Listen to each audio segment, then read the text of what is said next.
Hello दोस्तों, स्वागत है आपका आपके अपने यूट्यूब चैनल जज्बात एक एहसास में। तो कैसे हैं आप सब? आई होप कि आप सब बहुत अच्छे होंगे। चलिए दोस्तों, आज हम बात करते हैं महादेव जी पर पूर्ण आस्था और विश्वास की। ये जो कहानी मैं आज आपको सुनाने जा रही हूँ ये बिल्कुल सच्ची है। दोस्तों, ये कहानी है उत्तराखंड में रहने वाले राजेश जी की, जो एक बहुत ही अच्छे और संपन्न परिवार से हैं। उनकी सरकारी जॉब है। वो अपने माता पिता, अपने 3 बेटों और पत्नी के साथ रहते हैं। वो और उनका परिवार शिव जी के बहुत ही बड़े भक्त हैं। चाहे जीवन में सुख हो, दुख हो या फिर आंधी आए, तूफान आए, उन्हें कोई फर्क नहीं पड़ता।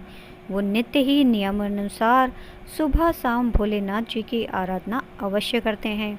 महादेव में बहुत ही आस्था है उनकी। दोस्तों, एक दिन उनके ऑफिस में शाम को पार्टी थी, तो उनके कुछ दोस्तों ने उन्हें भी पार्टी में बुलाया था। वो रोज़ की तरह सुबह उठे, नहाए, उसके बाद उन्होंने रोज़ की तरह प्रभु की पूजा आरती की। फिर नाश्ता करके जब वो घर से अपने ऑफिस के लिए निकलने लगे तो घर में अपनी धर्मपत्नी जी को बताकर जाने लगे कि आज शाम को ऑफिस में पार्टी है, तो मुझे शाम को घर में आने में थोड़ा समय लग सकता है, मैं जल्दी ही आ जाऊँगा। इतना कहकर उन्होंने अपनी बाइक निकाली और वो घर से निकल गए।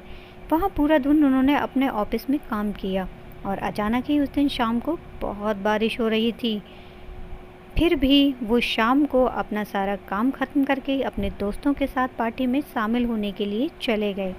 पार्टी में कब उन्हें रात हो गई उन्हें पता ही नहीं चला। ये तो हम सभी जानते हैं कि पार्टियों में थोड़ा समय तो लग ही जाता है। उन्हें रात के करीब 10 बज चुके थे। उनके घर वालों को उनकी बहुत ही फिक्र हो रही थी। जब उन्होंने घड़ी की तरफ देखा तो वे तुरंत ही वहाँ से जाने के लिए निकलने लगे। तो उनके दोस्तों ने कहा कि तू घर ठीक से चला तो जाएगा ना? चल कोई बात नहीं है, तू अपने घर पर फ़ोन कर दे और आज तू यहीं पर रुक जा।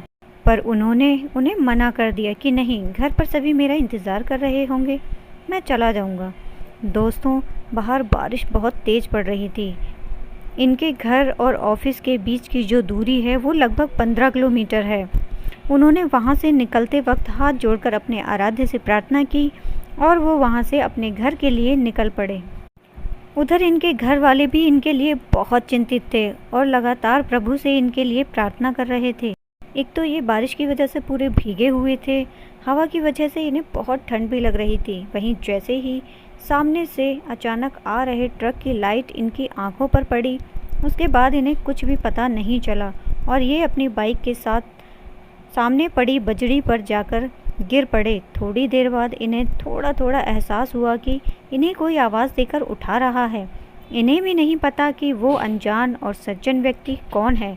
उन्होंने इन्हें और इनकी बाइक दोनों को उठाया। फिर इन्हें इन्हीं की बाइक पर बैठाकर इनके घर तक लेकर आए।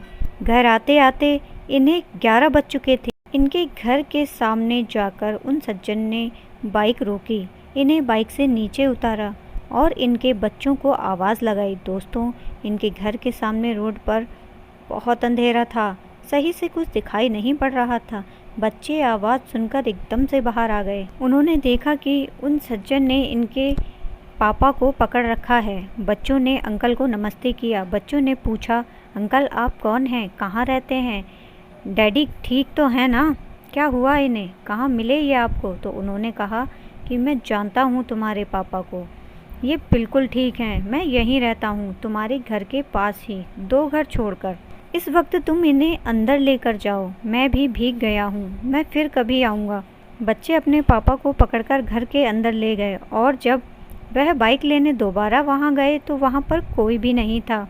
बच्चे भी उन्हें ठीक से देख नहीं पाए थे और जो अपना पता उन्होंने बताया था कि मैं यहीं 2 घर छोड़कर रहता हूँ। तो दोस्तों, वहाँ राजेश जी के घर से 2 घर छोड़कर बहुत ही बड़ा शिव मंदिर है, जहाँ रोज़ नियम से राजेश जी पूजा अर्चना करने जाते हैं। जब राजेश जी सुबह उठे तो उन्हें रात की कोई भी बात ठीक से याद नहीं थी, पर जब बच्चों ने उन्हें सारी बातें बताईं तो उनकी आंखों से आंसू छलक आए और सभी ने मन ही मन देवादिदेव महादेव का दिल से शुक्रिया अदा किया। राजेश जी भी ठीक ठाक थे। उन्हें रोड और बजरी पर गिरने के बाद भी कोई चोट नहीं आई थी। तो दोस्तों, ऐसे हैं प्रभु हमारे महादेव। अपने भक्त की रक्षा करने के लिए वो कभी भी कहीं भी किसी भी रूप में खुद ही पहुंच जाते हैं। दोस्तों आज की वीडियो में बस इतना ही।